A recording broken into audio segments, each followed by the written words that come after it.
ఒకసారి ఓడిపోయారు, ఒకసారి గెలిచారు, మూడోసారి ఎన్నికల రాణంలోకి 24 ఎన్నికల్లో పోటీ చేయబోతున్నారు. ఏమనుకున్నారు? ఇప్పుడున్న రాజకీయాలు వేరు, 2019లో ఉన్న రాజకీయాలు వేరు. ఈ ఎన్నికలు బేరీజ్ వేసినప్పుడు 2024 ఎన్నికల్లో మీ విజయం ఏ విధంగా ఉండబోతుందని భావిస్తున్నారు? ప్రేక్షకులందరికీ కూడా మహాశివరాత్రి శుభాకాంక్షలు తెలియజేసుకుంటున్నాను. 2014లో మొట్టమొదటిసారిగా ఎమ్మెల్యేగా అంటే శాసనసభ్యునిగా నేను నుంచోవడం జరిగింది. తక్కువ ఓట్లని నేను పార్టీలో జాయిన్ అవటమే ఒక సంవత్సరం కాలం లోపే వైఎస్ఆర్ కాంగ్రెస్ పార్టీలో నేను జాయిన్ అవ్వడం జరిగింది. తర్వాత జరిగిన సార్వత్రిక ఎన్నికల్లో అతి తక్కువ మెజార్టీలో నేను ఓడిపోవడం జరిగింది. తర్వాత 5 సంవత్సరాల కాలం కూడా వైఎస్ఆర్ కాంగ్రెస్ పార్టీ ఉంగుటూరు నియోజకవర్గంలో విజయకేతనం ఎగరవేయడానికి నా శాయశక్తుల కష్టపడ్డాను. ప్రజలకు అందుబాటులో ఉన్నాం. అలాగే మా ముఖ్యమంత్రి పార్టీ అధ్యక్షులు జగన్మోహన్ రెడ్డి గారు ఆ రోజున ఎన్నికల మేనిఫెస్టోలో ఏదైతే హామీలు ఇచ్చారో హామీలు నెరవేర్చే విధానంలో మేము ఇచ్చే హామీలని ప్రజలకి ఎలా చేరవేయాలి, ఏ రకంగా మీ కుటుంబాలకి ఈ హామీల్ని మీకు ఇవ్వగలుగుతున్నామని చెప్పి ప్రతి ఇంటికి కూడా మేము గడప గడపకి కనీసం 2-3 సార్లు నియోజకవర్గం అంతా కూడా తిరిగి మేము చెప్పడం జరిగింది. ప్రజలు మమ్మల్ని అలాగే మా ముఖ్యమంత్రి గారి యొక్క పాదయాత్రలో ఇచ్చిన హామీలు కానీ, నవరత్నాలు ఇచ్చిన హామీలు కానీ, మేనిఫెస్టో కానీ విశ్వసించి ఉంగుటూరు చరిత్రలో నాకు తెలిసి ఇప్పటి వరకు 33,000 ఓట్ల మెజార్టీ ఏ పార్టీకి వరకు గెలవలేదు ఎవరు కూడా. అంత పెద్ద ఎత్తున మెజార్టీ ఇచ్చి నన్ను ఉంగుటూరు నియోజకవర్గ ప్రజలు ఎంపిక చేసుకోవడం జరిగింది. ఎందుకంటే నాది కూడా రాజకీయ నేపథ్యం ఉన్న కుటుంబం. మా నాన్నగారు స్వర్గీయ యేసుబాబు గారు, హేమస్థాని వెంకటరమణ ఆయన పేరు. ఆయన 1981లో గణపవరం సమితి అధ్యక్షులుగా 5 సంవత్సరాల కాలం పనిచేయడం జరిగింది. తర్వాత మండల వ్యవస్థ వచ్చింది, రామారావు గారు వచ్చిన తర్వాత 5 సంవత్సరాల కాలంలో చరిత్రలో నిలిచిపోయేలాగా గణపవరం సమితికి ఒక వన్నె తెచ్చి ఆయన చిరస్మరణీయుడిగా ఈ ప్రాంత ప్రజల మనసుల్లో స్థానం సంపాదించుకోవడం జరిగింది.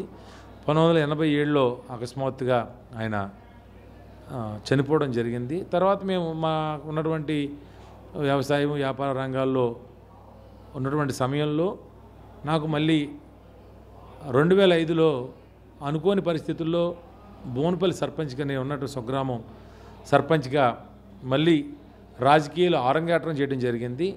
సర్పంచ్గా 5 సంవత్సరాల పరిపాలనలో గ్రామంలో మౌలిక సదుపాయాల విషయంలో కానీ, అలాగే గ్రామ అవసరాలు తీర్చే విషయంలో కానీ, అలాగే గ్రామంలో అప్పుడు స్వర్గీయ రాజశేఖర రెడ్డి గారు ముఖ్యమంత్రిగా ఉన్నారు. ఆయన టైంలో ఈ గ్రామంలో సుమారు 7 ఎకరాలు హౌస్ సైట్ ఎక్వైర్ చేసి లెవెల్ చేయించి ఇల్లు లేని నిరుపేదలకి స్థలాలు ఇచ్చి ఇల్లు కట్టించిన భాగ్యం కూడా నాకు కలగడం నిజంగా నా అదృష్టం.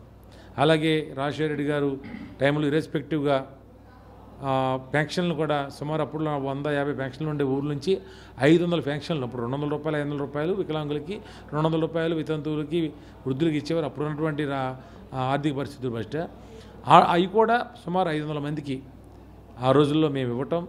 అందులో మమ్మల్ని ఆయన ద్వారా ప్రభుత్వం ద్వారా వచ్చినా కూడా మమ్మల్ని ప్రజలు చాలా గొప్పగా మాకు విలువలు ఇచ్చే రోజులు గత రోజులు. ఆ రాజకీయ నేపథ్యంలో తర్వాత ఎన్నికల్లో నుంచోవడం, జగన్మోహన్ రెడ్డి గారు నన్ను తీసుకెళ్ళడం, జాయిన్ చేసుకోవడం, పరిణామాలంతా చెప్పడం జరిగింది. 2019లో అత్యధిక మెజార్టీ నెగ్గిన తర్వాత నవరత్నాల ద్వారా ముఖ్యమంత్రి గారు ప్రజలకు కావాల్సినటువంటి సదుపాయాలు ఒక వ్యవస్థలో మార్పులు తీసుకొచ్చాడు. ఆయన ఒక డోర్ డెలివరీ సిస్టమ్ పెట్టారు. 50 కుటుంబాల నుంచి వాలంటీర్లు తీసుకున్నారు. ప్రతి గ్రామంలో 1, 2, 3 గ్రామ జనాభాను బట్టి సచివాలయాలు ఏర్పాటు చేశారు.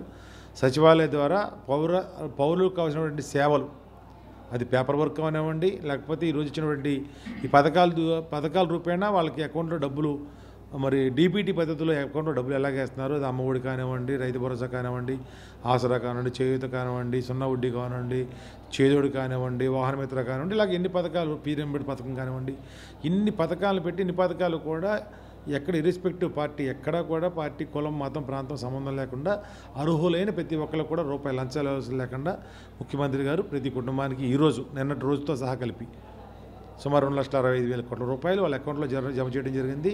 అందులో నా నియోజకవర్గంలో సుమారు 1,200 కోట్ల రూపాయలు డీబీటీ పద్ధతిలో, నాన్ డీబీటీ పద్ధతులు అంటే ఇచ్చినటువంటి ట్యాబ్లు కానివ్వండి, లేకపోతే మధ్యాహ్న భోజన పథకం ఏది ఇచ్చిన మార్పులు కానివ్వండి, ఏదైనా కానివ్వండి, ఈ రోజున సుమారు 1,200 కోట్ల రూపాయలు ముఖ్యమంత్రి గారు డైరెక్ట్గా నా నియోజకవర్గంలో, మా గూడూరు నియోజకవర్గంలో ప్రజలకి క్యాష్ రూపంలో అందించినటువంటి నిధులు. అలాగే నేను వచ్చిన తర్వాత, ఎందుకంటే కోవిడ్ కష్టకాలం ఒక్కసారి మనం ప్రజలందరూ కూడా గుర్తుపెట్టుకోవాల్సింది ఏంటంటే గత ప్రభుత్వంలో ఈ కోవిడ్ కష్టకాలం కానీ, ఈ లాక్డౌన్స్ కానీ ఇటువంటి ఏదీ లేదు. ఆంధ్రప్రదేశ్ రాష్ట్రం విడిపోయిన తర్వాత 2000 ఎలక్షన్ సార్వత్రిక ఎన్నిక, 2004లో ఫస్ట్ సార్వత్రిక, 2014 జరిగింది, తర్వాత 2019లో జరిగింది సార్వత్రిక ఎన్నికలు. విడిపోయిన తర్వాత 14లో చంద్రబాబు గారు నెగ్గారు. అదే బడ్జెట్, అదే రూపకల్పన చేశాడు, అదే మాటలు ఇచ్చాడు, ఎన్నో హామీలు ఇచ్చాడు. రైతు భరోసా, సున్నా వడ్డీలు, రైతు రుణమాఫీ, రైతు సున్నా వడ్డీ రుణాలు ఇస్తామని చెప్పి, డోక్రా రుణమాఫీ, డోక్రా సున్నా వడ్డీ, ఇంటికో ల్యాప్టాపు, ఇంటికి ఒక ఉద్యోగం, 2,000 నిరుద్యోగ భృతి, ఇది ఒకటి కాదు, అలవ కానీ 600 హామీలు ఇచ్చాడు మేనిఫెస్టో. తర్వాత ఆయన అందులోంచి తీసేయడం జరిగింది.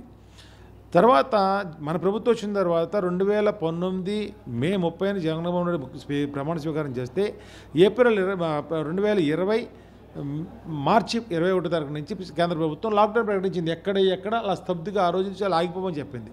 ఈవెన్ ఇంట్లో నుంచి అడుగు బయటకు పెట్టలేని పరిస్థితులు, ముట్టుకుంటే ఏమైనా జరుగుతుంది చనిపోతామనే పరిస్థితులు, చాలా కుటుంబాలు చాలామందిని పోగొట్టుకోవడం జరిగింది. ఎక్కడ ప్రజలకు ఉండిపోవడం జరిగింది. 6 నెలల పాటు కనీసం ఇంట్లోంచి అడుగు బయట పెట్టాల. అటువంటి కోవిడ్ కష్టకాలంలో కూడా ఎక్కడ పెన్షన్ ఆపలేదు, ఎక్కడ ఏ పథకం ఆపలేదు. ఆ వ్యవస్థ చక్కటి వ్యవస్థలు తీసుకురావడం వల్ల వాలంటీర్లు కూడా ప్రాణాలకు తెగించి వాళ్ళని కూడా మనం అప్రిషియేట్ చేయాలి. వాళ్ళు ప్రతి ఇంటికి వెళ్ళి ఒకటిదాన్ని ఫ్యాంక్షన్ ఇవ్వడం కానివ్వండి, తర్వాత పథకాలు ఏ పథకాన్ని అర్హులైన వాళ్ళకి పథకాలు తీసుకోవడం, తర్వాత అప్లోడ్ చేయించడం, సెక్రటేరియట్లు పని చేయించడం, డబ్బులు డైరెక్ట్గా బెనిఫిట్ వాళ్ళ అకౌంట్లోకి వెళ్ళడం. ఏ కుటుంబం కూడా డబ్బులు లేక పస్తులు లేకుండా ఆంధ్రప్రదేశ్ రాష్ట్ర ప్రభుత్వం ఒకటే దేశంలో కాదు ప్రపంచంలోనే, ఒక ఆంధ్రప్రదేశ్ రాష్ట్రంలోనే ప్రజలెవరూ కూడా ఏ ఇబ్బంది పాలు కాకుండా కోవిడ్ కష్టకాలంలో కూడా హ్యాపీగా ఉండడం జరిగింది. తర్వాత సంవత్సరం కాలం ఆ ఇబ్బందులు ఉన్నా కూడా ఏ పథకం ఆపలేదు. ఈ రోజుకి కూడా ముఖ్యమంత్రి గారు ఎప్పుడూ కూడా ఎక్కడ పునరాలోచన చేయలేదు. ఫ్యాక్షన్ చూస్తే మీరు చూశారు, 2,250 రూపాయలు మొదలు పెడితే ఇవాళ 3,000 రూపాయలు, 3 నెలల నుంచి 3,000 రూపాయలు చొప్పున జనవరి, ఫిబ్రవరి, మార్చిలో ఇవ్వడం జరిగింది. జనవరి 24ని ఆసరా పథకం ఇవ్వడం జరిగింది. తర్వాత రైతు భరోసా మూడో విడత ఇవ్వడం జరిగింది. అలాగే ఫీజు రియంబర్స్మెంట్ పథకం ఇవ్వడం జరిగింది. నిన్నటి రోజున చేయూత పథకం సుమారు 5,000 కోట్ల రూపాయల చేయూత పథకం ద్వారా అర్హులైన మహిళల ఖాతాలోకి బటన్కు నిర్వహణ అమౌంట్ జమ చేయడం జరిగింది. అంటే ఒక నిజంగా ఒక ముఖ్యమంత్రి, మనసున్న ముఖ్యమంత్రి, పేదల పక్షపాతి ముఖ్యమంత్రి, పేదల హృదయాన్ని అర్థం చేసుకున్న ముఖ్యమంత్రి రాష్ట్రాన్ని పరిపాలన చేస్తే ఏ రకంగా మేలు జరుగుతుంది అని మనం ఒకసారి విశ్లేషణ చేసుకుంటే గతానికి ఇప్పుడు భిన్నమైన తేడాను మనం గమనించవచ్చు. చంద్రబాబు నాయుడు గారు ఆయన 14 సంవత్సరాలు ముఖ్యమంత్రి, 40 సంవత్సరాల అనుభవం చెబుతాడు. మరి శ్రీలంక అయిపోతుంది, రాష్ట్రం అప్పుల పాలైపోతుంది, ప్రజలని డబ్బులు సమర్పోతులు చేస్తానని చెప్పి ఆయన చెప్పడం జరిగింది. అంటే ప్రజలని ఆర్థికంగా బలోపేతం చేయడం కోసం వాళ్ళ కాళ్ళ మీద వాళ్ళు నిలబడి వ్యాపారాలు చేసుకుని చిన్న షాపులు పెట్టుకునో, ఒక పశువును కొనుక్కునో, 4 జీవాలు కొనుక్కునో, కిల్లి కొట్టు, బడ్డీ కొట్టు, కిరాణా కొట్టు, బట్టల కొట్టు, ఒక స్టీల్ సామాన్ కొట్టు, ఏదో ఒక షాప్ పెట్టుకుని ఆ డబ్బులు ఇచ్చిన డబ్బులకి గవర్నమెంట్ బ్యాంకులో ఇంకేజ్ ఇచ్చి వాళ్ళ జీవన ప్రమాణాలు మెరుగుపరుస్తూ ఉంటే ఈయన మరి ఈ రకంగా విమర్శించడం అంటే ఆయన ఏమంటాడు, ఆ రోజు ఏమో రైలు ఇంకా అవుతుంది, అప్పుల పాలైపోతుంది అన్నాడు. ఈరోజు ఏ అప్పుల పాలైలేదు. ఆంధ్రప్రదేశ్ రాష్ట్రం ఆర్థికంగా ఇండియాలో నెంబర్ 1 స్థానంలో ఉన్నాం, ఫైనాన్షియల్గా బాగున్నాం, అభివృద్ధిలో బాగున్నాం, మనం పరిశ్రమలు తెచ్చే విధానంలో బాగున్నాం, ఇండియాలో ఈజీ ఆఫ్ డూయింగ్ బిజినెస్లో ఫస్ట్ ప్లేస్లో ఉన్నాం. 25 లక్షల రూపాయలు, సుమారు 25 లక్షల కోట్ల రూపాయలు ఎంయూలు కుదుర్చుకున్నాం. 5-6 లక్షల రూపాయలు ఎంయూలు ఆల్రెడీ స్టార్టప్ అయిపోయినాయి. అన్ని ప్రారంభోత్సవాలు, శంకుస్థాపన ప్రారంభోత్సవాలు కూడా రావడం జరిగింది. ఆదాని డేటా సెంటర్ రావడం జరిగింది. ఎన్నో పోర్టులు కడతా ఉన్నాం, ఎన్నో మెడికల్ కాలేజీలు కడతా ఉన్నాం. ఎక్కడ ఈ ప్రభుత్వం వచ్చిన తర్వాత సంక్షేమం ఎక్కువగా ఇవ్వటం వల్ల సంక్షేమం గురించి మాట్లాడుతున్నారు తప్ప సంక్షేమంతో పాటు అభివృద్ధి ప్యారలర్గా ఇతర రాష్ట్రాలతో పోల్చుకుంటే వాళ్ళకంటే తక్కువ అప్పులు చేశాం. ఇతర రాష్ట్రాలతో పోల్చుకుంటే అప్పుల స్థాయిలో తక్కువ ఉన్నాం, పెన్షన్ చూసుకుంటే తక్కువ ఉన్నాం. ప్రజలకు ఇచ్చే ఆ డీబీటీ పద్ధతిలో మంచి డబ్బులు వాళ్ళ చేతికి హ్యాపీగా 2,65,000 కోట్లు, సంవత్సరం 55,000 కోట్లు సుమారు మనం ప్రజలకి మేలు చేస్తూ ఉన్నాం. ఓ పక్కన ఇది దీంతోపాటు ప్రభుత్వ డబ్బులు ఖర్చు పెట్టి పోర్టులు నిర్మాణం చేయడం కానీ, సొంత హాస్పిటల్ నిర్మాణం చేయడం కానీ, ఉద్యానంలో సుమారు 500 కోట్లతోటి వాటర్ ప్రాజెక్ట్ తీసుకురావడం కానీ, 50 కోట్ల నిధులతోటి కిడ్నీ రీసెర్చ్ సెంటర్ ఏర్పాటు చేయడం కానీ, పోర్టు ఇవన్నీ అసలు చెప్పుకుంటూ పోతా ఉంటే పూట సమయం పడుతుంది. జగన్మోహన్ రెడ్డి గారు విజన్కి ఈ ఆంధ్రప్రదేశ్ రాష్ట్రాన్ని ఇండియాలో మొట్టమొదటి స్థానంలో తీసుకురావాలని, ఆ అభివృద్ధిలో సంక్షేమంలో ఒక ఒరవడి తీసుకురావాలని ప్రయత్నం చేస్తూ ఉన్నారు. అదే సంక్షేమంతో పాటు అభివృద్ధి చూసుకుంటే సుమారు నా నియోజకవర్గంలోనే 700 కోట్ల రూపాయల అభివృద్ధి కూడా నేను సాధించడం జరిగింది. ఎందుకంటే నాకు రూట్ లెవెల్లో నాకు ఉన్నటువంటి అనుభవం ఏంటంటే సర్పంచ్ చేయటం అంటే ఇండియా ప్రెసిడెంట్ చేయటం అంతా, ఒక గ్రామ సర్పంచ్ చేయటం అంతా, ప్రతి ఒక్కళ్ళ మనోభావాలు, ప్రతి ప్రతి ఎక్కడ ఏం చేస్తే ఎలా మంచి జరుగుద్ది, అది వాటర్ వర్క్సా లేకపోతే డ్రైనేజ్ సిస్టమా, కరెంటు ఇచ్చే విధానంలో కానీ, అంటే ఆ గ్రామంలో మౌలిక సదుపాయాలు అంటారు. ఎందుకంటే ఏ గ్రామంలో అయినా మౌలిక సదుపాయాలు బాగుండాలంటే ఫస్ట్ కరెంట్ ఉండాలి, మంచినీళ్ళు ఉండాలి, డ్రైనేజీలు ఉండాలి, తర్వాత పవర్ సఫిషియెంట్గా గ్రామాల్లో స్ట్రీట్ లైట్లు కానీ పవర్ కానీ అన్ని చోట్లకి వెళ్ళాలి. మీరు అన్నట్టుగా మౌలిక సదుపాయాలు గ్రామాల్లో మంచినీరు, రోడ్లు, డ్రైనేజ్ వ్యవస్థ ప్రధానంగా ఉంటాయి. ఉంగుటూరు నియోజకవర్గంలో ఎక్కడా కూడా ఈరోజు వరకు మంచినీటి సౌకర్యం లేని నియోజకవర్గం ఉంగుటూరు నియోజకవర్గం అని చెప్పి మీ ప్రతిపక్షాలు కౌంటర్ చేస్తున్నాయి. అసలు ఎక్కడ గ్రామంలో నిజంగా వాళ్ళు అన్నట్టు ఏ గ్రామంలో వాటర్ లేదు, అది మీరు ఏ గ్రామాలకు వాటర్ తెచ్చారు క్లియర్ కట్ చెప్పండి. అన్ని గ్రామాల్లో, ఎందుకంటే మాకు 2 రకాల ప్రాంతాలు ఉంటాయి నాకండి. ఒకటి డెల్టా, ఒకటి అప్లాండ్. అక్కడేమో బోర్ వాటర్ తోటి నీళ్ళు ఇచ్చి వాటర్ ట్యాంకులు కట్టించి నీళ్లు డైరెక్ట్ బోర్ వాటర్ ఇస్తూ ఉంటారు. డెల్టాలోకి వచ్చేటప్పటికి సమ్మర్ స్టోరేజ్ ఎస్ఎస్ ట్యాంకులు ఉంటాయి, సమ్మర్ స్టోరేజ్ ట్యాంకులు. గోదావరి వాటర్, కృష్ణా వాటర్ కానీ మాకు గోదావరి వాటర్ 90% గోదావరి వాటర్ వచ్చి సమ్మర్ స్టోరేజ్ నింపుకుని అక్కడి నుంచి స్లో శాండ్ ఫిల్టర్ తీసుకొచ్చి స్లో శాండ్ ఫిల్టర్ నుంచి ఫిల్టర్ అయిన తర్వాత అట్లని సంపుల్లో వాటర్ సంపులో దిగుతుంది. సంపులోంచి ఓవర్ ట్యాంక్ ఇచ్చి ఓవర్ ట్యాంక్ నుంచి గ్రామం సప్లై చేస్తూ ఉంటాం.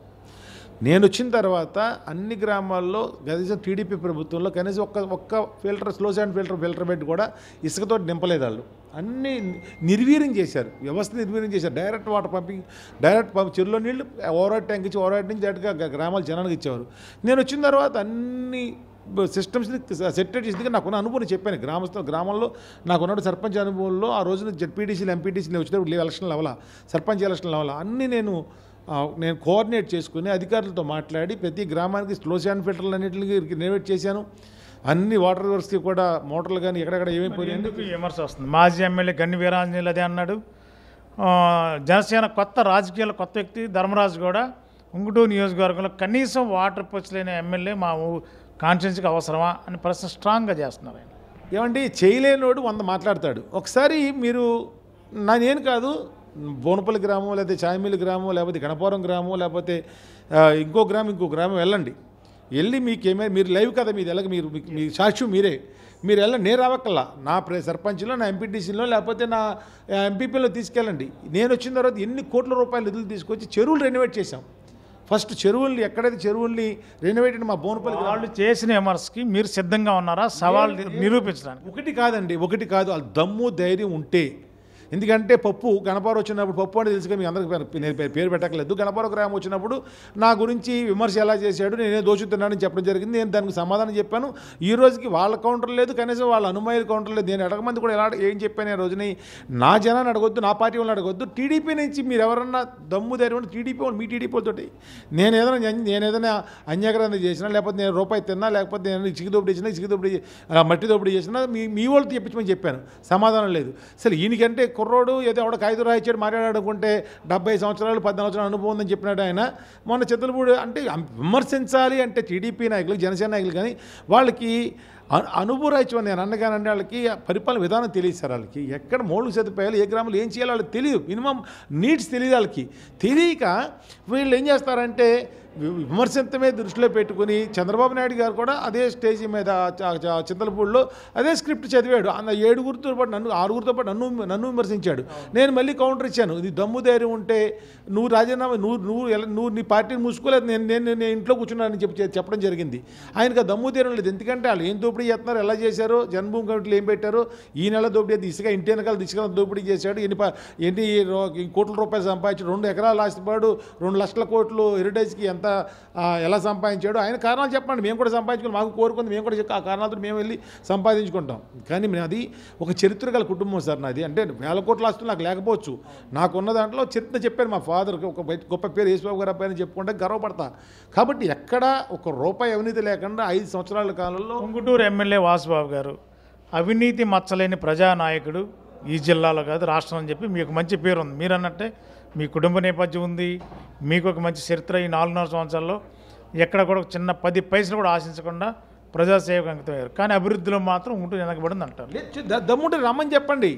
నేను ఇప్పుడు ఇవాళ ఎస్కొందేపడిన గ్రామం, చిన్న ఎగ్జాంపుల్ చెప్తాను. ఎస్కొందేపడిన గ్రామం వెళ్ళా, నా నియోజకవర్గంలో అతి చివరిన గ్రామం, పక్క నియోజకవర్గం నుంచి దారి ఉంది దానికి. అంటే నా నియోజకవర్గం అది అత్తిలి మించాను, అత్తిలి నియోజకవర్గం, అత్తిలి అంటే తణుకు నియోజకవర్గం అత్తిలి గ్రామం నుంచి వెళ్ళాలి, లేకపోతే ఇటు ఎండగండి గ్రామం నుంచి నా ఊరు వెళ్ళాలి. నాకు దారి లేదు, రెవెన్యూ కలుస్తుంది కానీ దారి లేదు నాకు. ఆ 2 గ్రామాల నుంచి అక్కడికి వెళ్ళాలి. ఇలా ఊరు 1500 సుమారు 1400 ఓటింగ్ ఉన్న ప్రాంతం. అక్కడ సపరేట్ సచివాలయం వచ్చింది, సచివాలయం బిల్డింగ్ కట్టాం, ఆర్బీకి కట్టాం. అసలు అది గవర్నమెంట్ చూసుకోండి, 55 లక్షల రూపాయల నిధులతోటి చివరి నీళ్లు లేక 50-60 సంవత్సరాల నీళ్లు మురికి నీళ్ళు తాగుతున్నారు వాళ్ళు. ఎక్కడో అత్తిలి కాలం నుంచి నీళ్ళు రావాలి, చివరి పైపు ఆ మంచినీళ్ళ చెరువు ఉంది. 50 సంవత్సరాల నుంచి మురికి నీళ్ళు తాగుతున్నారు వాళ్ళు. ఇవాళ 55 లక్షల రూపాయల నిధులు పెట్టి అక్కడ పక్కనే ఒక 2 కిలోమీటర్ల దూరంలో పిప్పరకాలం నుంచి, అంటే పిప్పరకాలం అంటే ఈ ఉండి కాలం నుంచి direct pipe line, motorise pipe line వేసి అక్కడ మన 10 రోజుల క్రితం ఓపెన్ చేయడం జరిగింది. ఈ రోజున అక్కడ గుడి నీటిలో మునిగిపోయి ఉంది. ఎక్కడ వర్షం పడితే స్వామి నీటిలో మునిగిపోతున్నాడు. ఎప్పుడో చరిత్రలో ఎప్పుడు కట్టిన గుడి.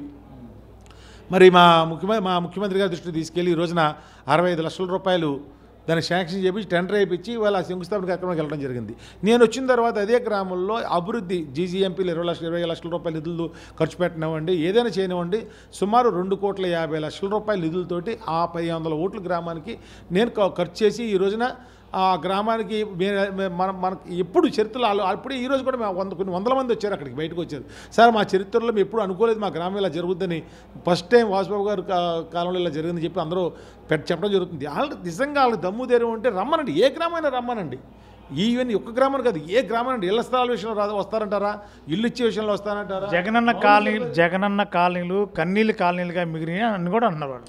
అన్నా ఇప్పుడు ఒకటి అర్థం చేసుకోండి, చిన్న ఎగ్జాంపుల్ చెప్తాను. పోలవరం ప్రాజెక్ట్ ఉంది, అది స్వర్గీయ రాజశేఖర రెడ్డి గారు పునాది వేసారు దానికి.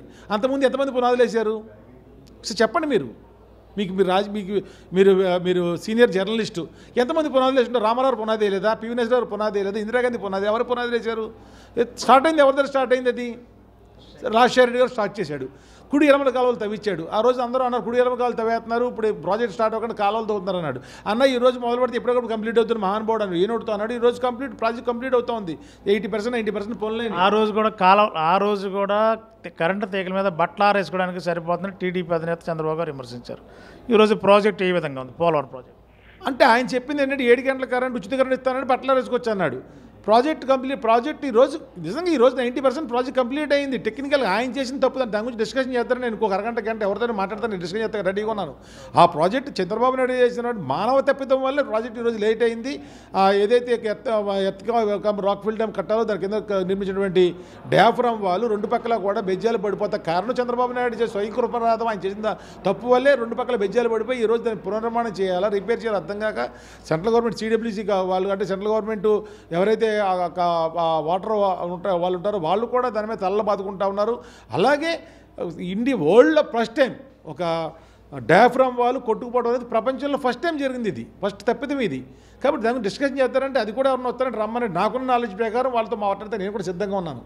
కాబట్టి వాళ్ళు అభివృద్ధి గురించి, గూడూరు నియోజకవర్గం గురించి చరిత్రలో ఎప్పుడు జరగనిది ఇదిగా కొన్ని 100 కోట్ల రూపాయల నిధులు తీసుకొచ్చి ఈ రోజుకి చేస్తానన్నా. ఈరోజు వాళ్ళందరూ శంకుస్థాపనలు చేశారండి సార్. ఈ రోజున నేను ఓపెనింగ్లు చేసే కొన్ని 100 కోట్ల రూపాయలు ఓపెనింగ్లు చేసే ఈ రోజున నేను కొన్ని 100 కోట్ల రూపాయల నిధులతోటి ఓపెనింగ్లు చేశా. ఈరోజు చూశారు రోడ్లు అన్నారు. ఎందుకంటే సంక్షేమం వచ్చినప్పుడు ఇంత ఇబ్బంది ఉన్నప్పుడు సంక్షేమం చాటున కొంచెం అభివృద్ధి అనేది కొంచెం ఇబ్బంది పడ్డ వాస్తవం, బికాజ్ కోవిడ్ కాలం. ఈరోజు ఎన్ని అధిగమించి ఈ రోజు నాకు ఉన్నటువంటి మెయిన్ రహదారులు అన్ని రహదారులు పోస్తాను. ఈరోజు రోడ్ల గురించి మాట్లాడతలేదే, ఎవరు మాట్లాడతలేదే. ఎమ్మెల్యే గారి సొంత ఊరిలో ఇంటి పక్క నుండి కనీసం రోడ్డు వేయించుకోలేని పరిస్థితి ఎమ్మెల్యే గారు ఉన్నారు. రోడ్డు పోసా మేము.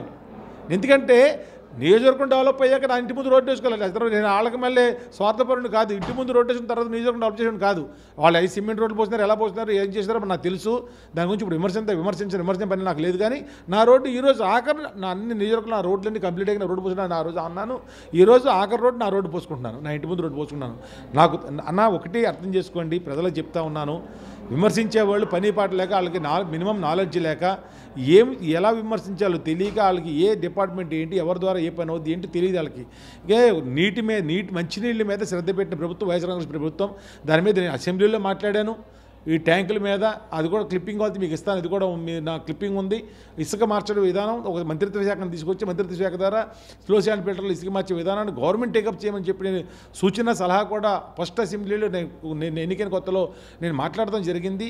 దాని మీద ఇప్పుడు అవన్నీ పక్కన పెట్టి ఇప్పుడు అంత ఇసుక కూడా చాలా డబ్బులు ఎక్కువ అవుతుంది, ఖర్చులు, మెయింటెనెన్స్లు, ఇసుకని కడిగి ఆడిచ్చి అన్ని చేసి శాండ్ని మినిమం సైజ్ శాండ్ తీసుకొచ్చి చేయాలంటే ఖర్చు ఎక్కువైపోతుంది. కాబట్టి ఈ రోజున ఇసుక విధానం వచ్చి అన్ని ర్యాపిడ్ మన మైక్రో ఫిల్టర్ తీసుకొచ్చాం. ఈ రోజున సుమారు నాకు 40-30 గ్రామాల్లో మైక్రో ఫిల్టర్ పెట్టాను. అలాగే జలజీవనంలో సుమారు జలజీవనం మీకు తెలుసు పథకం, అది సెంట్రల్ గవర్నమెంట్ 50% మంది ఆయన పూర్తి డబ్బులు ఆయనే కాదు, 50% సెంట్రల్ గవర్నమెంట్ అది, 50% ప్రభుత్వ నిధులు, కేంద్ర రాష్ట్ర ప్రభుత్వ నిధులు, 100% నిధులు 50% షేర్లో నా నియోజకవర్గంలో ఈ రోజు నాటికి సుమారు 80-90 కోట్ల రూపాయల నిధులు తీసుకొచ్చి నేను అన్ని చోట్ల వారు ఓహెచ్ఆర్లు కడతాం కానీ, పైప్ లైన్లు మార్చడం కానీ, అలాగే ట్యాంకులు పునర్నిర్మాణం చేయడం కానీ, కొత్త 10 ట్యాంకులు కట్టాను. ఈ రోజున నాకు 3-4 ఓపెన్ చేసి ఇంకా 8-9 ఓపెన్ చేయబోతా ఉన్నాను. ఇంకా 20-30 ట్యాంకులకి టెండర్లు అయిపోయి కంప్లీట్ అయిపోయి ఉన్నాయి. ఇది కాక నేను మైక్రోఫిల్టర్ ప్రతి గ్రామానికి, అంటే మా ఏరియాలో మైక్రోఫిల్టర్ అప్లైన్లు అవసరం లేదు, మా ఏరియాలో అన్ని మైక్రోఫిల్టర్ని కూడా నేను 0.75 MLD అంటే 7,50,000 లీటర్లు పర్ డేకి ఇచ్చే నుంచి సుమారు 2 MLD 2 అంటే 20 లక్షల లీటర్ల వాటర్ రోజుకి ఫిల్టర్ అయ్యేలాగా సుమారు ఈ రోజున ప్రతి గ్రామంలో కూడా స్లో శాండ్ ఫిల్టర్ నుంచి సన్నగా ర్యాపిడ్ శాండ్ ఫిల్టర్ నుంచి అంటే మీకు మైక్రో ఫిల్టర్ దాకా తీసుకుని వచ్చి అసలు ఒకసారి చూడమనండి. మీరు కూడా మీకు ఓపుకుంటే ఒకరోజు నాకు కూడా తిరగండి. తిరిగితే అభివృద్ధి అనేది, ఎందుకంటే ఇవాళ సంక్షేమం కూడా అభివృద్ధిలో భాగం అన్న, వాళ్ళందరినీ ఆర్థిక పరిస్థితిని మెరుగుపరచడం కూడా సంక్షేమంతో చాటున అభివృద్ధి జరుగుతూ ఉంది. ప్రజలు ఈ రోజున ఇవరకు ఒకసారి చిన్న ఎగ్జాంపుల్ చెప్తాను. గుండుగోళ గ్రామంలో నేను 25 ఎకరాల సైట్ తీసుకుని, గుండుగోళ చరిత్రలో గుండుగోళకు ఎప్పుడో రామారావు ఇచ్చారు, నాకు తెలియదు, ఎప్పుడు నా చిన్నప్పుడు ఇచ్చుంటారు. కాంగ్రెస్ టైంలో కూడా కలిసి రాలేదు, అక్కడ రాజశేఖర్ గారు అన్ని ఊర్లు ఇచ్చి అక్కడ ఇవ్వలేకపోయారు. టీడీపీ టైంలో సెంటు పువ్వు సెంటు స్థలం ఇచ్చి ఇప్పుడు 14 ఏళ్ళ చరిత్రలో లేదానికి కావాలితే ప్రూవ్ చేసుకోవచ్చు. నేను వచ్చిన తర్వాత నేను ఫస్ట్ ఇచ్చిన మాట అది. ఆ గ్రామంలో నేను వచ్చిన వెంటనే 1000 మంది ఇళ్ల స్థలాలు లేదంటే 1000 మందికి భూసేకరణ చేసి ఇల్లు స్థలాలు ఇస్తానని చెప్పి ఆ రోజు హామీ ఇచ్చాను. నేను ఎలక్షన్లో దిగాను. నేను వచ్చిన వెంటనే జగన్మోహన్ రెడ్డి గారు వైఎస్ఆర్ జగనన్న కాలనీకి భూసేకరణకు పెడితే ఆ గ్రామంలో నేను 20 రోజుల పాటు కష్టపడి ఇలాంటి పెద్దలందరినీ ఒప్పించి వాళ్ళ భూమి ఎక్కడైతే మనం తీసుకోగలిగితే వాళ్ళందరినీ రప్పించిన దగ్గరికి వాళ్ళకి అవసరం అగ్రిమెంట్లు మేము మా చేతులతో మా అగ్రిమెంట్ మేము గవర్నమెంట్ జబ్బులు వస్తారా అని భయపడతా ఉంటే, అంటే భయం అంటే వాళ్ళకి చిన్న రైతులు 1 ఎకరం 2 ఎకరం 3 ఎకరం మేము ఎవరితో ఫైట్ చేయాలండి, ఇబ్బంది పడతామంటే వాళ్ళతో మేము వాళ్ళ దగ్గర వాళ్ళకి భరోసాగా ఆ లోకల్లో ఎవరైతే నాయకులు ఉన్నారో వాళ్ళతోటి డబ్బులు ప్రభుత్వం ఇవ్వకపోతే మీకు ఇచ్చే డబ్బులు బాధ్యత మాదని చెప్పి వాళ్ళకి ఒక భరోసా ఇప్పించి ఆ ల్యాండ్ సేకరణ చేసి లెవెల్ చేసి రోడ్లు పోసి కరెంట్ ఇచ్చి వాటర్ లైన్స్ ఇచ్చి బోర్లు వేసి సుమారు 1000 మంది స్థలాలు అయితే 500-600 ఇళ్ళు స్టార్ట్ అయితే 300 మంది ఆల్రెడీ ఇప్పటికీ అక్కడికి నివాసం వెళ్ళడం జరిగింది. అసలు మౌలిక సదుపాయాలంటే రోడ్లు, డ్రైనేజీలు, ఇక కరెంట్ ఇచ్చేసాం, మంచి ఇళ్ళు ఇచ్చేసాం, రోడ్లు డ్రైనేజ్ కావాలి. ఇంత పెద్ద ఎత్తున ఇంత సంస్కరణలు చేసినప్పుడు కానీ, ఇంత పెద్ద ఎత్తున ఇంత డెవలప్మెంట్ చేసినప్పుడు కానీ ఒక రోజు లేట్ అవుతూ ఉంటుంది తప్ప అసలు స్టార్ట్ ఉంటే జరిగితే ఎండింగ్ ఎప్పుడో కూడా అవుతుంది కదా. అసలు ఇవ్వనోడు కంటే మనం ఇచ్చి చేస్తున్నామన్నా, అసలు ఇవ్వనోడు 100 రకాలు మాట్లాడితే వచ్చేస్తాను సెంటు స్థలం ఇవ్వలేనోడు ఇవాళ మమ్మల్ని విమర్శలు సరిపోతారని నేను అడుగుతున్నా. ఒకరోజు 2 లేట్ అవ్వచ్చు, అవకాశం ఎందుకు ఉంటుంది? మేము మేమే కట్టాం, రేపొద్దున మేమే అట్లని చక్కగా రోడ్లు పోసి రేపు డ్రైనేజ్ సిస్టమ్ నిర్మించి జగనన్న వయసు కాలనీ అంటే కాలనీ కాదు, అది ఊర్లోకి తయారు చేసే బాధ్యత మేము తీసుకుంటాం. అసలు చేయనోడు విమర్శించాడు అంటే వాళ్ళకి పని పాటలకు విమర్శ ఏదో మాట్లాడాలి. కాబట్టి వాళ్ళు వైఎస్ఆర్ కాంగ్రెస్ పార్టీ టైంలో డెవలప్ జరగలేదు, ఏమో లేదండి. సుమారు 8,500 స్థలాలను ఇచ్చాను. 7,000 ఇళ్ళు జిల్లాలోనే ఫస్ట్ ప్లేస్లో హౌసింగ్ కన్స్ట్రక్షన్లో ఫస్ట్ ప్లేస్లో ఉంగుటూరు నియోజకవర్గం ఉంది. ఇవాళ జిల్లా మొత్తం మీద ఒక మోడల్ కాలనీ తీసుకుంటే లాస్ట్ టైం ఉంగుటూరు నియోజకవర్గంలో చేపూరు కాలనీ మోడల్ కాలనీ తీసుకుని సీఎం గారు 5 లక్షలు గృహప్రవేశం చేసినప్పుడు మన ఏలూరు జిల్లా నుంచి మా కాలనీలోనే గృహప్రవేశం నేను 200 చిల్లర స్థలాలు ఎత్తి 150 మంది అక్కడ గృహప్రవేశాలు నేను చేయడం జరిగింది. మాట్లాడేవాళ్ళు, అనుభవం లేని వాళ్ళు, చేయలేని వాళ్ళు, చెప్పలేని వాళ్ళు, డబ్బులు దోచుకునేవాళ్ళు, మట్టి ఇసుకి గ్రావులు అమ్ముకుని లేకపోతే తగులు పెట్టుకుని డబ్బులు మధ్యవర్తిత్వం చేసి డబ్బులు సంపాదించేవాళ్ళు 100 విమర్శిస్తారన్న వాళ్ళ గురించి వాళ్ళ గురించి నేను మాట్లాడాల్సిన పని లేదు. నాది కావాల్సిన రూట్ లెవెల్లో నేను ఏదైతే మాట ఇచ్చానో ఆ మాటను హామీని ముఖ్యమంత్రి గారు, ఎందుకంటే ఇంత ఇబ్బందుల్లో కూడా ముఖ్యమంత్రి మీద ఒత్తిడి తీసుకొచ్చి, అధికారుల మీద ఒత్తిడి తీసుకొచ్చి, జడ్పీ చైర్మన్ గారు ఒత్తిడి తీసుకొచ్చి, ఎంపీపీ గారి మీద ఒత్తిడి తీసుకొచ్చి, ప్రెసిడెంట్ల మీద ఒత్తిడి తీసుకొచ్చి ప్రతి పైసా కూడా ప్రజలకి ఉపయోగపడలే కానీ నేను ఈ రోజున ఖర్చు పెట్టించి ఈ రోజున ఎక్కడ మంచినీళ్ళు చూడండి 5 సంవత్సరాల కాలంలో. ఎందుకంటే ఇతర పార్టీ వాళ్ళు కావాలని వాళ్ళు బొమ్మ వేసుకుని లారీలు పెట్టు నీళ్ళు తోలి ఏదో పేపర్లో ఫోటో వేసుకుని చేయొచ్చు తప్ప ఎక్కడ 5 సంవత్సరాల కాలంలో కనీసం కొల్లేట్లో కూడా కొంతమంది రాకముందు అదే కొల్లేట్లో ప్రతి సంవత్సరం నీళ్లు లారీలు పెట్టి ప్రభుత్వ ధనంతో కానీ ప్రైవేట్ స్పాన్సర్ కానీ చేసేవాళ్ళు ఆడవాళ్ళంక చిట్టుముడి గ్రామంలో. నేను వచ్చిన 5 సంవత్సరాల్లో ఒక్క ప్రైవేట్ లారీ పెట్టి రూపాయి ఖర్చు పెట్టింది ప్రభుత్వం డబ్బులు ఒకసారి ఆలోచన చేయండి. సాక్షాత్ రాష్ట్ర ముఖ్యమంత్రి గణపారం వచ్చినప్పుడు కొల్లేరు రెగ్యులేటర్ సంబంధించి శంకుస్థాపన చేసే కార్యక్రమం చేస్తానని చెప్పాను, ఈ రోజు వరకు చేయలేదనేది ప్రతిపక్షాల విమర్శ. కొల్లేరు రెగ్యులేటర్ అనేది కొంత జాప్యం జరిగిన వాస్తవం. అది యాక్చువల్గా జ్యుడిషియల్ ఎంక్వైరీ కూడా అయిపోయింది, అది టెండర్ కూడా వెళ్ళింది. కాకపోతే సెంట్రల్ గవర్నమెంట్ నుంచి కొంచెం రావాల్సినటువంటి పర్మిషన్స్ అవి కొంచెం జాప్యం జరగడం వల్ల అది శంకుస్థాపన చేయలేకపోయాం. బట్ వచ్చే కొద్ది రోజుల్లోనే మళ్ళీ మన ప్రభుత్వం రాబోతా ఉంది. జగన్మోహన్ రెడ్డి గారు ప్రజా ఆశీస్సులతో రాబోతా ఉన్నారు. వచ్చిన తర్వాత దాని మీద ప్రత్యేక శ్రద్ధ పెట్టింది. కొల్లేరు పూర్వ వైభవం తీసుకురావాల్సిన బాధ్యత కూడా నా కొల్లేరు ప్రాంతంలో నేను భాగస్వామిని, 3 ఎమ్మెల్యేలు ఉంటే అందులో నేను ఒకడిని.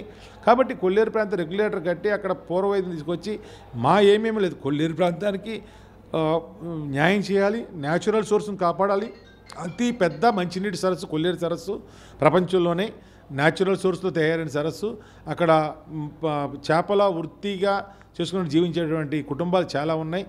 వాళ్ళందరికీ కూడా న్యాచురల్గా చేపలు పెంచి వాళ్ళకి చేపలు పట్టుకునే విధానంలో వాళ్ళకి సాయం చేసే బాధ్యత ఉంది. ఎందుకంటే నీళ్లు నిలబడతలేదు ఈ రోజున రెగ్యులేటర్లో, నీళ్లు రెగ్యులేటర్ లేక ప్రతి చుక్క వేసవికాలం ఎండిపోతూ ఉంది. నడుకులో కూడా జీరో కౌంటర్ కూడా ఎండిపోతూ ఉంది. అదొకటి. టూరిజం కూడా డెవలప్ చేసుకోవాలి మనం మోస్ట్లీ. ఎందుకంటే ఈరోజు కేరళ వెళ్తే బ్యాక్ వాటర్ బోటింగ్ అని బ్యాక్ వాటర్ టూరిజం అంటారు. అంటే అక్కడ వేరే విదేశాల నుంచి వేరే ప్రాంతాల నుంచి మేము కూడా వెళ్ళినప్పుడు కూడా 2 రోజులు ఏదైనా అయ్యప్ప గుడికి వెళ్తుంటారు రెగ్యులర్ మాలేసుకుని. వచ్చినప్పుడు 2 రోజులు అక్కడ ఉంటే ఫ్యామిలీని రమ్మని చెప్పి తర్వాత అక్కడ 4 రోజులు ఏదో సరస్సు ఎక్కడో చోట రూములు తీసుకుని ఆ సరస్సులో బ్యాక్ వాటర్ బోటింగ్ అని లేకపోతే వేరే వాటర్ ఫ్రంట్లని వేరే చూసుకుని అక్కడ మనం 4 రోజులు ఎంజాయ్ చేస్తూ ఉంటాం. కారణం ఏంటంటే అక్కడ ఒక న్యాచురల్ సోర్సులు ఉన్నాయి, అక్కడ అడవులు అవి లేకపోతే అక్కడ ఉన్నాయి. కాబట్టి అంతకంటే పెద్ద సరస్సు అవన్నీ 100 ఎకరాలు 50 ఎకరాల సరస్సులు అయితే మనకు కొన్ని వేల ఎకరాల్లో లక్షల ఎకరాలు విస్తరించిన సరస్సు. కాబట్టి ఇక్కడ ఆ వాటర్ మనం నిలబెట్టగలిగిన రోజున ఈ కొల్లేరు ప్రాంతాలందరికీ కూడా టూరిజం డెవలప్ అవుతుంది. ప్రపంచ స్థాయిలో టూరిజం డెవలప్ చేయాలని ఆశయంతో మేము ఉన్నాం. ఎందుకంటే మన టైంలో ఏదో మంచి జరగాలి. ఎప్పుడైతే ప్రపంచ స్థాయిలో వచ్చిన టూరిస్టులు వచ్చారో అక్కడ ఆదాయం పెరుగుతుంది, వనరులు పెరుగుతాయి, వాళ్ళకి ఉపాధి వస్తుంది.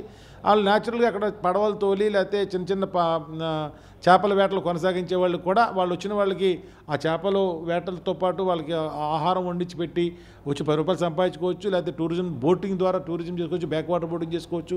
కాబట్టి అన్ని రంగాల్లో కూడా కొల్లేరుని అభివృద్ధి చేయాలని భావ్యంతో మేము ఉన్నాం. తప్పకుండా ముఖ్యమంత్రి గారితో శ్రద్ధ పెట్టి దాన్ని నెక్స్ట్ మనం వచ్చిన వెంటనే దానికి శంకుస్థాపన చేసి వర్క్ కంప్లీట్ చేసి మనం ప్రయత్నం చేస్తాం. 2024 ఎన్నికల్లో ఉంగుటూరు నియోజకవర్గాన్ని ఏలూరు జిల్లాలో ఫస్ట్ ఓడించి టీడీపీ జనసేన జెండా ఎగరేస్తామని చెప్పి ఆ పార్టీ నాయకులు చెప్తున్నారు. మీరు ఎలాంటి ఆ యొక్క సవాల్ని స్వీకరిస్తారు? అంటే ఓడించే సవాల్ని వాళ్ళ సవాల్ మీద వాళ్ళు ఓడిస్తానని సవాల్ చేస్తే ఫస్ట్ హయ్యెస్ట్ మెజారిటీతో జిల్లాలో ఎన్నిక కాబోయే సీటు ఉంగుటూరు నియోజకవర్గం. నేను ప్రతి సవాల్ చేస్తా ఉన్నా. హయ్యెస్ట్ మెజారిటీ జిల్లాలోనే. ఎందుకంటే గతంలో కూడా చూడండి అదర్ కాస్ట్ నియోజకవర్గాల్లో హయ్యెస్ట్ మెజారిటీ వచ్చింది ఉంగుటూరు నియోజకవర్గం. అలాగే రేపొద్దున్న జిల్లాలోనే హయ్యెస్ట్ మెజారిటీ ఏ కాన్స్టిట్యూషన్లో చూసుకోండి జిల్లాలోనే హయ్యెస్ట్ మెజారిటీ తోటి ఉంగుటూరు నియోజకవర్గం మేము విన్నింగ్ కాబోతా ఉన్నాం. వాళ్ళు 100 చెప్పుకోనివ్వండి ప్రజల మనసులో జగన్మోహన్ రెడ్డి గారు సుస్థిరమైన స్థానం సంపాదించుకున్నాడు. అలాగే వాసుబాబు కూడా ఒక సుస్థిరమైన స్థానం సంపాదించుకున్నాడు. అలాగే ప్రజలకి మౌలిక సదుపాయాల విషయంలో కూడా, ఎందుకంటే ప్రజలకు అర్థమవుతోంది ఏ ప్రభుత్వం వచ్చిన తర్వాత మనకు మేలు జరిగిందని. ఈరోజు కొంచెం మీరు నాకు ముందు వచ్చి మీతో నాతో పాటు ఒక గ్రామాలకు వచ్చి ఉంటే బాగుండేది. మహిళలు ఎదురొచ్చారండి. వాళ్ళు శంకుస్థాపనకి మహిళలు 100 మంది మహిళలు వచ్చి పువ్వులు జల్లి మా మా మీద ఆహారతలు ఇచ్చి వాళ్ళ జరిగిన మంచిని వాళ్ళు చరిత్రలో ఎవరికి అనుకోలేదు, ఇంత మంచి పనులు చేస్తారని. మీరు వచ్చిన తర్వాతే మా చెరువులు నిండుతూ ఉన్నాయి, మాకు పంపింగ్ స్కీమ్స్ ఇచ్చారు. ఎందుకంటే ఇవాళ బోధులు అట్లలోకి లేకపోతే చేపల చెరువులు నీళ్లు దిగిపోయి గ్రామాల్లో ఎస్ఎస్ ట్యాంక్ చెప్పాను మీకు, ఎస్ఎస్ ట్యాంకులన్నీ కొంచెం కలుషితం అయ్యి మంచినీళ్ళు తాగలేకపోతున్నాం. అంటే ప్రతి గ్రామానికి కూడా మేము మైక్రోఫిల్టర్ పెడతామే కదన్నా, 2 కిలోమీటర్లు 3 కిలోమీటర్ల కాలువకు దూరంగా ఉన్న ప్రాంతానికి కూడా 40-50 లక్షల రూపాయలు ప్రభుత్వ నిధులు తీసుకొచ్చి డైరెక్ట్ పంపింగ్ స్కీమ్, అంటే మెయిన్ కాలువలోంచి బటన్ నొక్కితే చెరువులోకి నీళ్ళు వెళ్ళిపోయి చెరువు నిండిపోయేలా కూడా పంపింగ్ స్కీమ్స్ కూడా నేను మోటివేట్ చేసి కట్టించడం జరుగుతుంది. ఇవాళ 2 స్కీములు ఓపెన్ చేసి మొన్న 55 లక్షలతోటి ఒక స్కీము ఎస్కొందేపాడులో ఓపెన్ చేసి ఈరోజు రెగ్యులర్గా పని అవుతూ ఉంటే ఇవాళ 15,85,000 రూపాయల నిధులతోటి అప్పన్నపేట పంచాయతీకి ఈ రోజున ఆ స్కీమ్ కూడా ఓపెన్ చేయడం జరిగింది. అంటే శంకుస్థాపన కదా, గత ప్రభుత్వం వాళ్ళే గతంలో ఏం చేశారో తెలుసా మీకు తెలుసు.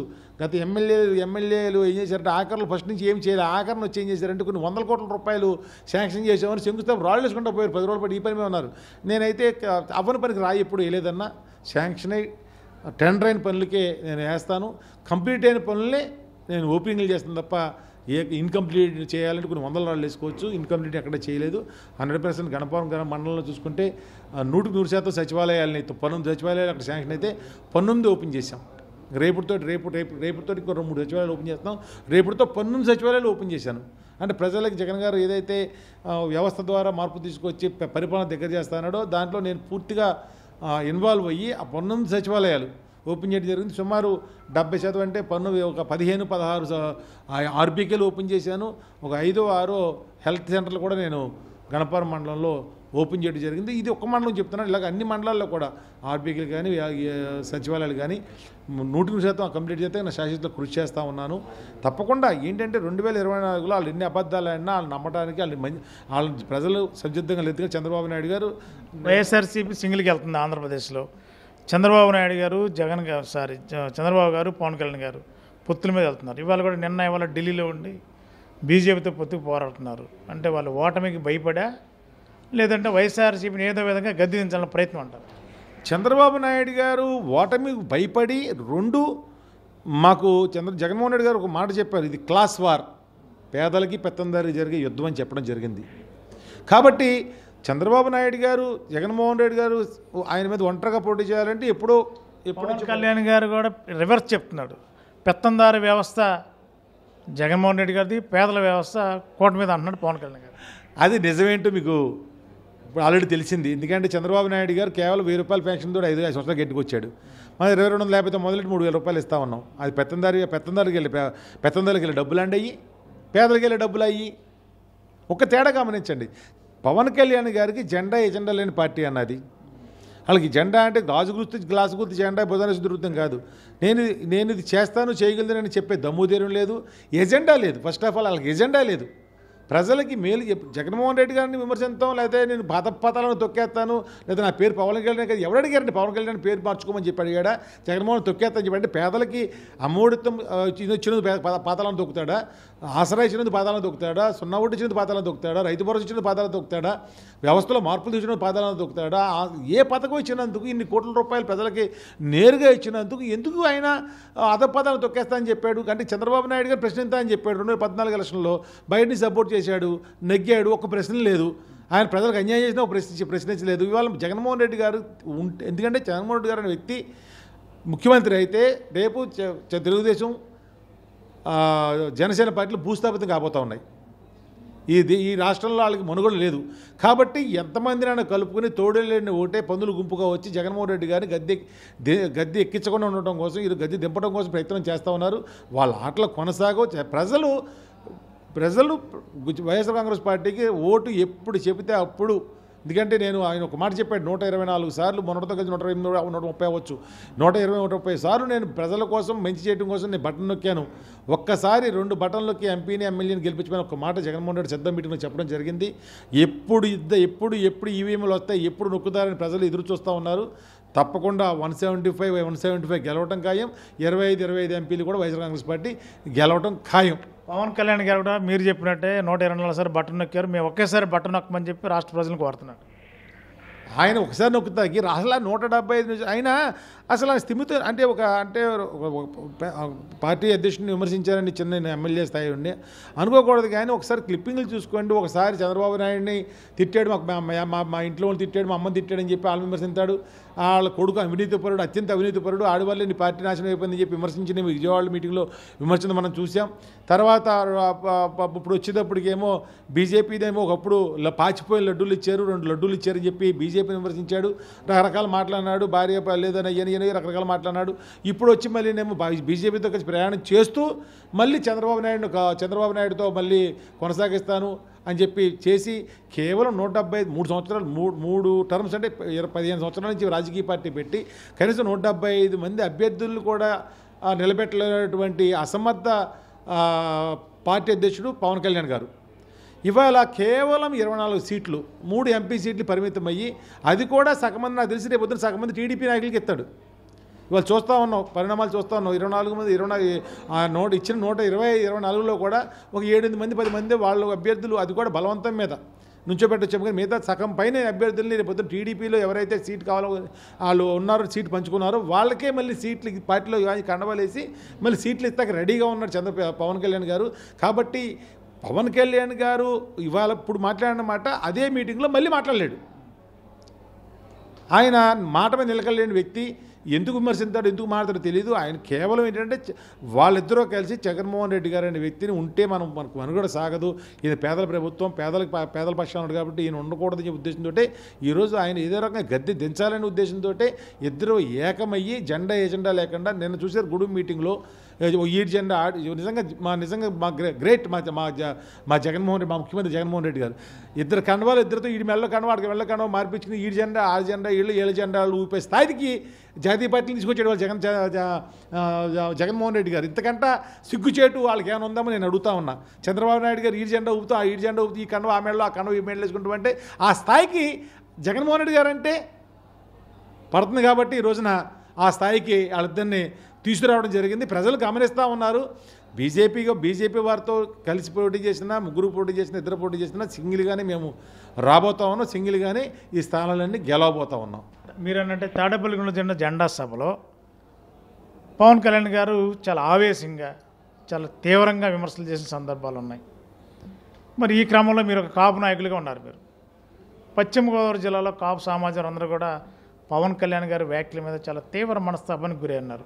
మీరు కాపు నాయుడుగా మీరు ఎలా స్పందిస్తారు? నిజంగా అంటే కాపు అని కాదు కానండి, ఆయన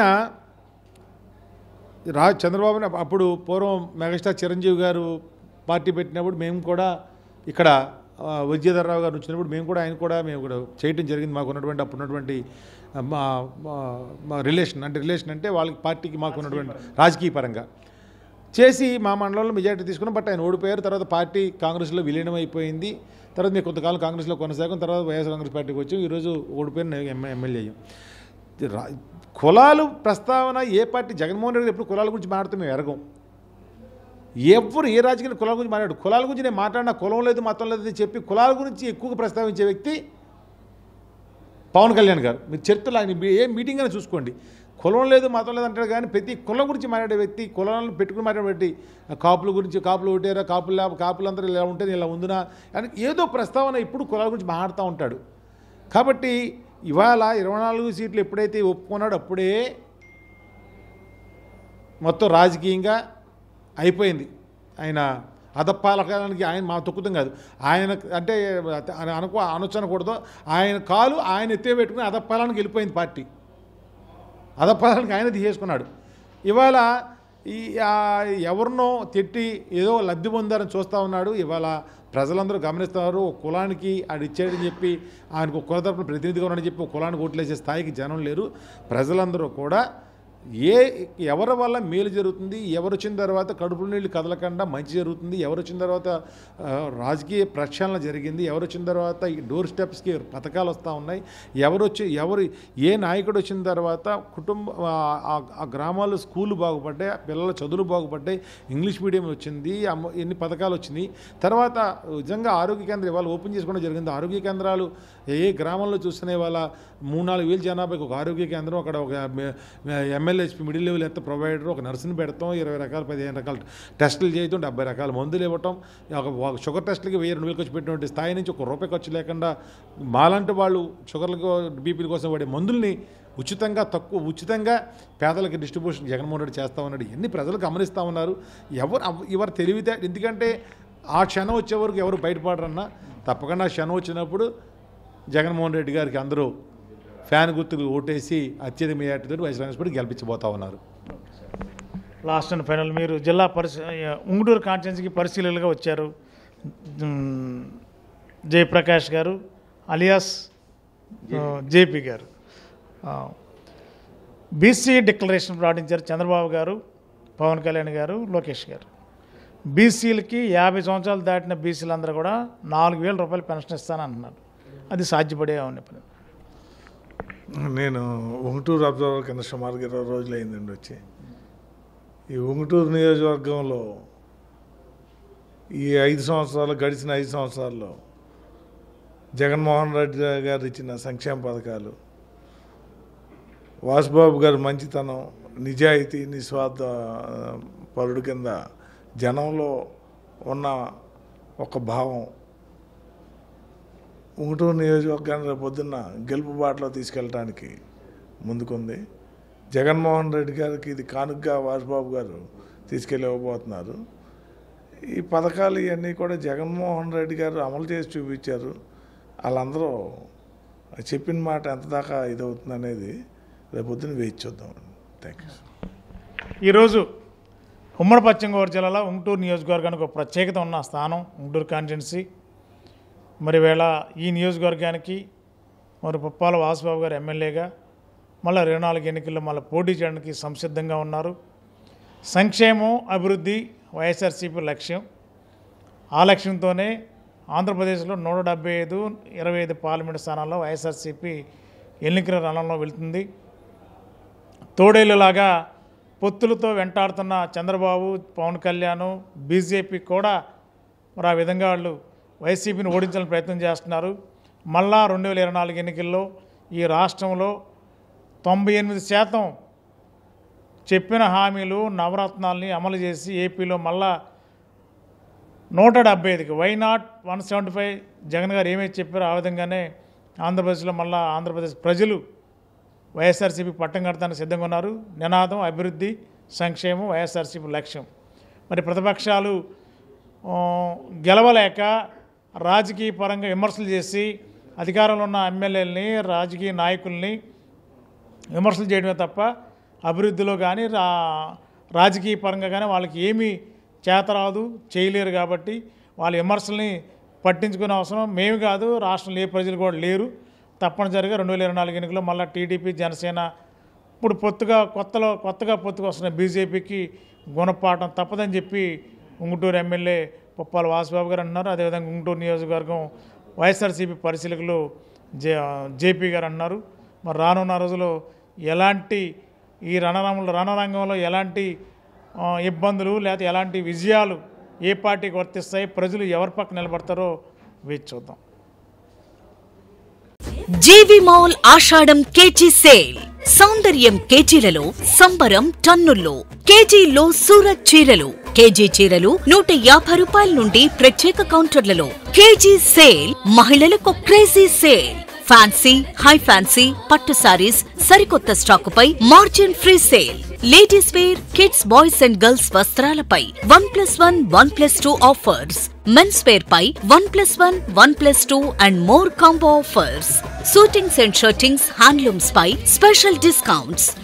జీవి mall, Vijay Vihar centre, RR Pet, Eluru.